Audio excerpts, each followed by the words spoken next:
Առաջին հարցի վերաբերյալ ասեմ, որ մենք իրականացրել ենք վերջերս հետազոտություն մշտադիտարկում հենց այդ տեսակի գործերի հակակոռուպցիոն դատարանում եւ դրա շրջանակներում նաեւ զրուցել ենք դատավորների հետ, գործը քննող դատավորների հետ, այլ փորձագետների հետ, փաստաբանների ու այդ հարցերից մեկը այն էր, թե արդյոք պետք է կասեցվեր նման գործերով վարույթները սպասելով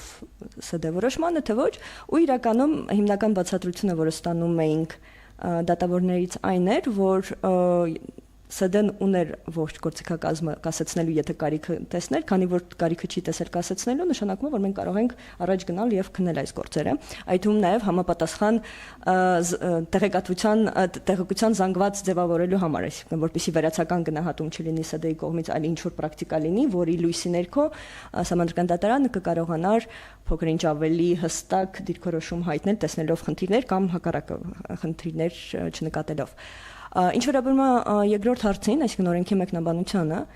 կրկին նշեմ, որ այդ մշտադիտարկման շրջանակներում փաստացի հասկացանք, որ գործերի ճնշող մեծամասնությունը բերվում է հենց քրական գործի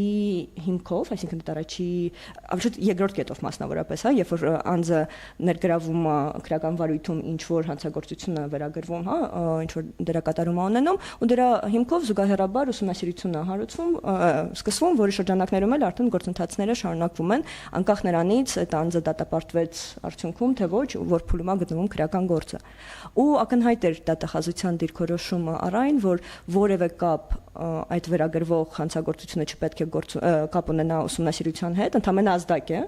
որը թույլ է տալիս սկսել այդ ուսումնասիրությունը ու դրանով ավարտվում է դերը, այսպես ասած, այդ քրական գործի եւ կարող են ուսումնասիրել օրենքով սահմանված ողջ ժամանակահատվածում, այսինքն ընդհանուր 10 տարի նախնական ու հետո եթե կարիք լինում է ու ապացույցներ են ձեռք բերվում, ընդհանուր մինչեւ 91 թվականի սեպտեմբերի 21-ը գնալ եւ ուսումնասիրել արդյոք անձը ուսումնասիրվող անձը ունի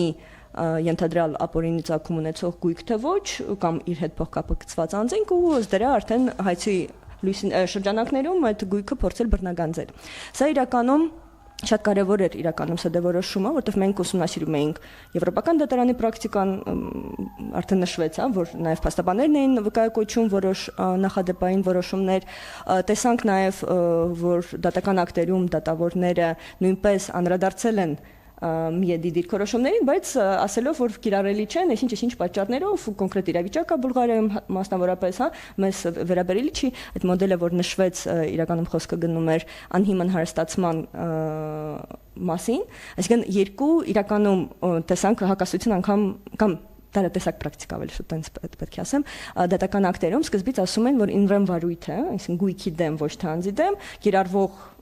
գործիքակազմը, դա պետք է լինի, որը որ այլ երկրներում է կիրառվում։ Հետո սկսեցին ասել, որ սա անհիմն հարստացման գործիքակազմով պետք է քննվեն այս գործերը ու ուստի կաշկանդված չեն քրական գործով։ Պետք է ասեմ, որ այն եվրոպական երկրները, որոնց փորձը ուսումնասիրել ենք, որտեղ կան նման վարույթներ, շատ հստակ տարբերակում այս երկու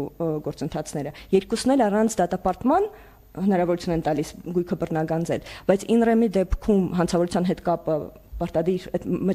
մեծամասամբ, հա, ճնշող մեծամասնության երկրներում պահանջվում է, իսկ անհիմն հարստացում արդեն կոռուպցիայի դեմ պայքարի շրջանակներում ավելի շատ կիրառվում ու ինչպես տեսանք ՍԴ-ն էլ իր որոշման մեջ կարծես թե տարանջատեց այդ երկու վարույթները եւ կիրառվող մոտեցումները։ Ինչը մենք չենք տեսնում պրակտիկայում եւ հիմնական բացատրությունը մինչ օրս եղել է այն, որ քանի որ հիմնականում այդ գործերով անցնում են պաշտոնատար անձինք, թեկուզ եւ նախկին պաշտոնավարած, երկու մոդելն էլ այսպես ասած կիրառելի են եւ անկախ նրանից թե ինչ հիմքով է անձի դեմ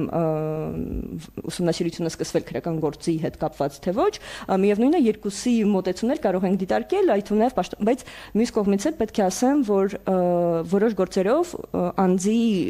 գույքային իրավիճակ ուսումնասիրվել է անգամ մինչև պաշտոնավարումը, այսինքն անկախ քրական գործի կատարման ժամկետներից ու անկախ պաշտոնավարման ժամկետներից, այսինքն ավելի հետ են գնացել։